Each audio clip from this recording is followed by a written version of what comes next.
Son günlər dünyanın diqqəti Hindistana demək cəmlənib. Orada mövcud olan münasibətlərin siyasi və strateji aspektləri çox önəm daşıyır indiki halda. Bütün dünya üçün, xüsusən də qonşuları olan Çin üçün də. Çünki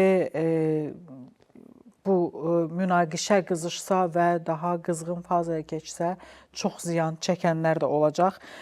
Xüsusilə Cammu və Kəşmir bölgəsi ətrafında yaranan münaqişə tərəflər arasında qarşılıqlı ittihamlar və diplomatik gərginliklər və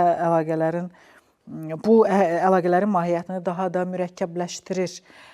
Bir çox ölkələrdə səy qoyurlar ki, əlaqələr mürəkkəbləşməsin, daha da biraz belə səngisin, bu qızğınlıq azalsın. Bu barədə Fərid Yusifov danışacaq. Cənubi Asiyada sular durulmur. Nüvə silahına sahib iki qonşu ölkə, Hindistan və Pakistan arasında illərdir davam edən siyasi və hərbi gərginlik son günlərdə yenidən alovlanıb.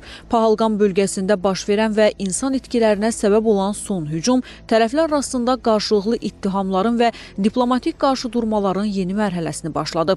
Pakistan hücumu qınayaraq beynəlxalq ictimaiyyəti tərəfsiz və şəffaf araşdırma aparmağa çağırıb. Lakin Hindistan tərəfi bu çağırışa cavab vermək əvəzinə diqqəti birbaşa İslamabada yönəltməyə çalışır. Hindistan-Pakistan münaqişəsi, hərbi toqquşmalar, müharibələr təəssüf olsun ki, müstəqillik elan olunandan 75 ildir ki, davam olunur. Yəni bu gərginlik ya artır, hərdən birdən söngəyir, ancaq bir neçə müharibələrdən sonra demək olar ki, tərəflər arasında sabit münasibətlər formalaşmır.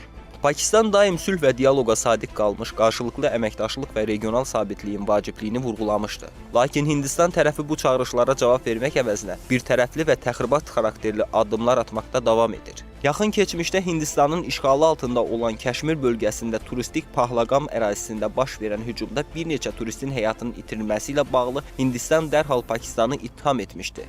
Bu artıq təəccüblü deyil, çünki Hindistan nə zaman daxili təhlükəsizlik boşluğu və ya kəşfiyyat uğursuzluğu ilə üzləşsə, məsuliyyəti dərhal Pakistana yönəltməyə çalışır. Bu münaqişənin kökü illər öncəyə dayanır. 1947-ci ildən bu yana davam edən mürəkkəb və dərin köklü bir ərazi ixtilafı, Cammu və Kəşmir. Bugün də Cammu və Kəşmir münaqişəsi yalnız iki ölkə arasında ərazi mübahisəsi deyil, həm də regional sabitlik və insan haqları ilə bağlı ciddi bir məsələ olaraq gündəmdə qalır. BMT və digər beynəlxalq qurumlar sülh çağırışları etsə də, tərəflər hələ də qarşılıqlı razılaşdırılmış bir həll yolundan uzaqdır. Kaşmirdə olan əvvəllər muxtariyyət ləğv olunub, orada açıq şəkildə hərbi demək olar ki, rejim mövcuddur. Pakistanın da, Hindistanın da nüvə silahları mövcuddur, raket silahları mövcuddur və onların açıq şəkildə müharibəsi çox böyük fəlakətlər tərəflərə bəd edir. Önəmli olan məsələ beynəlxalq hüquqa, dövlətlərin ərazi bütövlüyü, suverenliyi, sərhədlərin toxunulmazlığı prinsiplərinə hörmətlə yanaşmaqdır. Və hesab edirəm ki, məhz bu kontekstdə məsələnin həlli məqbuldur. Güc tətbiq etmək, ayrı-ayrı güc mərkəzlərini regiona dəvət edərək öz maraqlarını region üzərində bərqərar etmək böyük müharibələrə gətirib çıxara bilər. Cammu və Kəşmir yalnız dini və etnik fərqliliklər səbəbilə deyil, həm də su ehtiyatlarına və strateji əhəmiyyətinə görə böyük bir geosiyasi əhəmiyyət daşıyır. Bölgədən çıxan çaylar Pakistan üçün həyati əhəmiyyət daşıyır. Bu da münaqişənin iqtisadi yönünü daha da gücləndirir. Yaranan vəziyyətdə Pakistan Hindistanı 10 illiklərdir qüvvədə olan Hind-su müqaviləsini birtərəfli pozmaqda və sudan silah kimi istifadə etməkdə günahlandırır. ABŞ, Çin öz nüfuzlarından istifadə edirlər ki, tərəfləri mövcud olan problemləri silah yolu ilə həllindən demək olar ki, çəkindirmək. Mən istəyərdim ki, fayda verəcək və bu münaqişə açıq müharibəyə gətirib çıxartmayacaq. Siyasi, geosiyasi problemlərlə yanaşı burada iqtisadi motivlər də mövcuddur.